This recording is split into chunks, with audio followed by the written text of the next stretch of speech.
Iowa laws and rules. This slideshow is going to cover some basic concepts of regulatory authority. We'll begin with rules requirements. New licensees must have 2 hours of continuing education in chiropractic rules. Existing licensees only need 1 hour of rules per biennium. However, if you're taking a course like this one that's worth up to 2 hours, you can apply both of these hours towards your 60 that you need for renewal. Chiropractors defined include persons publicly professing to be chiropractors. These are persons who treat human ailments by the adjustment of the NMS system and structures by hand or by instrument through spinal care. Persons using differential diagnosis, withdrawing or ordering the withdrawal of blood for diagnoses, routine lab tests, physical exams, nutritional advisement, and chiropractic physiotherapy procedures can all be under chiropractors defined. However, those not construed to be engaged in chiropractic would include the following: physicians and surgeons, osteopaths and surgeons, and physical therapists. This isn't to say that they cannot do spinal manipulation, they simply cannot call it the practice of chiropractic.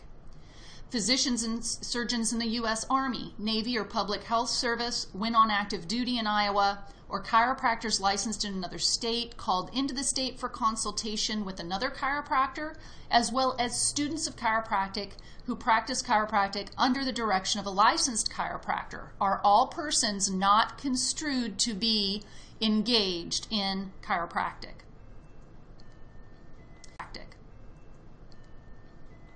Applicants for chiropractic licensure have to present evidence that you possess a preliminary education equal to graduation from high school or the equivalent thereof, and also a diploma from a chiropractic college.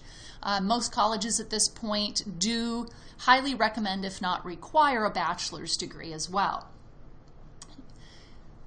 Applicants must also prove that they've passed exams in the subjects of anatomy, physiology, nutrition and dietetics, symptomatology, hygiene, and the list goes on, as outlined by the National Board of Chiropractic Examiners.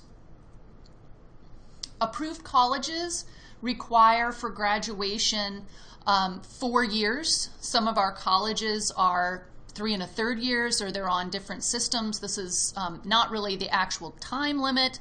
This is a credit hour stipulation. So this education must total no less than 4,060 minute hours. The college must give an adequate course of study in the subjects listed on that previous slide from NBCE, including practical clinical instruction. And colleges must publish in a regularly issued catalog the requirements. Approved colleges may include study in procedures for withdrawing blood, performing or utilizing labs, physical exams, and other entities for diagnostic purposes. A DC employed by an approved college trained to withdraw blood may certainly do so and instruct and supervise a student in the withdrawing of blood.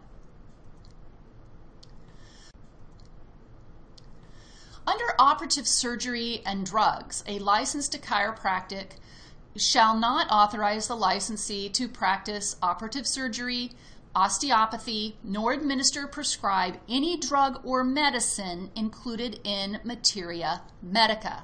So you might want to have a copy of that in your office library to refer to. And we'll make a special note here too about nutritional supplements, herbal remedies, and the like. You want to, if you're using those things, you certainly want to be trained in their use. And also do cross-referencing to make sure that those herbals or supplements will not have an interreaction with any prescription drugs that your patient may be on. So you're going to want to strongly consider co-care in these instances so that from a malpractice standpoint, you cannot come back as liable for any sort of malpractice if an interaction were to occur. Display of the word chiropractor. The board wants every licensee to place upon all signs used by the licensee and prominently display in your office the word chiropractor.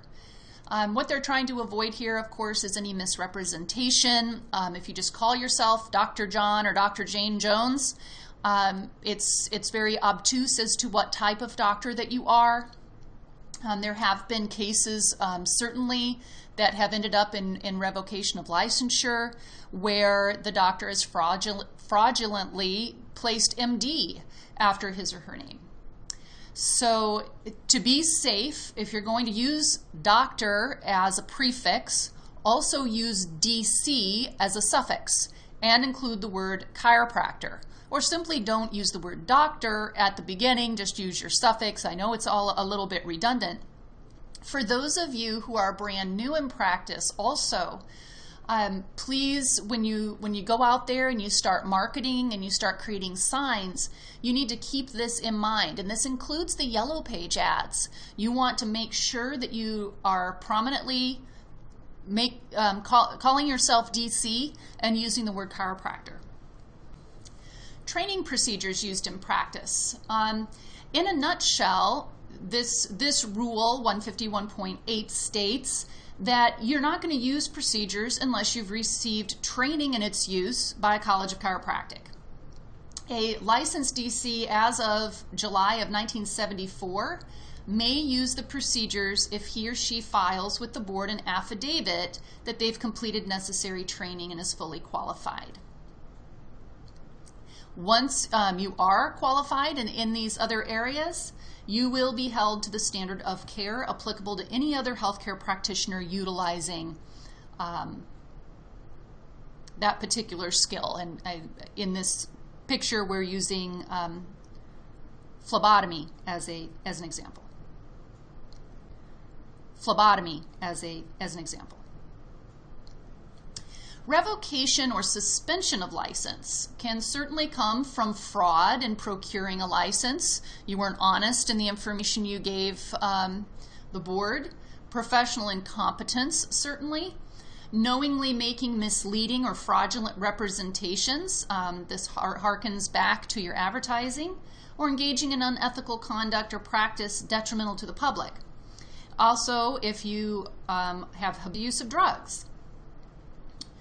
Also under this category of revocation, conviction of a felony related to the profession or occupation of the licensee, conviction of a felony that would affect the licensee's ability to practice as a chiropractor, fraud in representation as to skill or ability, use of untruthful or improbable statements in advertising, and willful or repeated violations. I'm going to back up the truck real quick to this last point of untruthful or improbable statements in advertising. You want to be very careful here. There's lots of practice management companies out there that will give you different slants and ways to advertise to try to recruit patients. Really use your best judgment here. And if those ads are based in theory or based in hype in any way, you know, maybe something that says chiropractic saves lives. I mean, you're going to want to veer away from things like that. You want to stick, if you're going to put something in an advertisement or an article, stick with what is evidence-based, researched, that you can readily reference if you were called to defend that. As far as education requirements, an applicant is only going to be required to be tested on adjunctive type procedures, such as withdrawing blood, nutritional advisement, physiotherapy, that you choose to utilize in practice. So, for example, a licensed DC will only be required to complete CE credits on adjunctive procedures that you decide to use. An applicant or licensed DC won't be required to use adjunctive procedures to be licensed or to practice chiropractic in our state. The board shall adopt rules necessary to administer the practice of chiropractic, which they have done. Rules shall not be inconsistent with the practice of chiropractic. Rules shall not expand the scope of practice of chiropractic or authorize the use of procedures not authorized. Rules are there to clarify existing law. The board cannot just go and change the law. That's a lengthy process. What the board will do is adopt rules to clarify that law. Temporary certificates. The board may issue a temp certificate if a need exists and the person possesses the qualifications for it. The board shall determine eligibility and whether exams will be given and the type of exams and the duration of that temporary license. The granting of such a temp license does not obligate the board to permanently license any individual. The temp certificate can be issued for 1 year with a renewal of up to 3 years. A fee shall be set by the board, and if extended beyond a year, a renewal fee will be charged. Fees shall be based on administrative costs, and the board can cancel the certificate at any time by notice effective 3 days after mailing.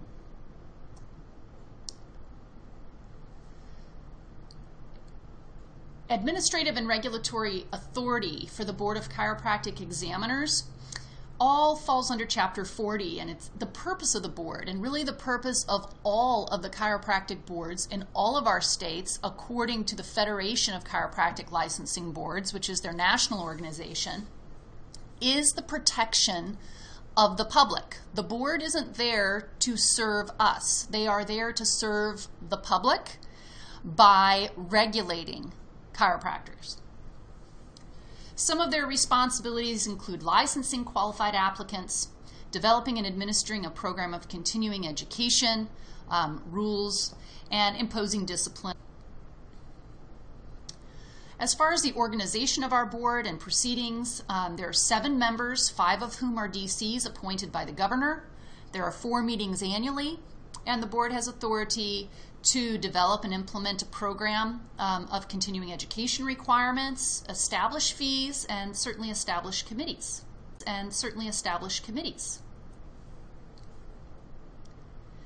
They can hold closed session. They investigate alleged violations of statutes or rules. They initiate and impose licensee discipline. They monitor licensees who are restricted by board order. They establish and register peer reviewers, and they refer complaints to peer reviewers for investigation and review. For official communications to the board, you're going to send it to Board of Chiropractic Examiners, currently on the 5th floor of the Lucas State Office Building in Des Moines. Any notice of your change of address is required to be sent to the board within 30 days. Similarly, a notice of your name change also needs to be sent to the board for record within 30 days. They have regular Monday through Friday office hours and public meetings. Unless it's a specified closed session, the dates and locations of public meetings are on the board's website. 10 minutes is designated as public comment time, 2 minutes per person. Exclusion of a person for obstructive behavior can certainly be implemented, and cameras and recording devices are permitted unless they obstruct the meeting. So if you choose to go and sit in on a meeting, those are some of the expectations.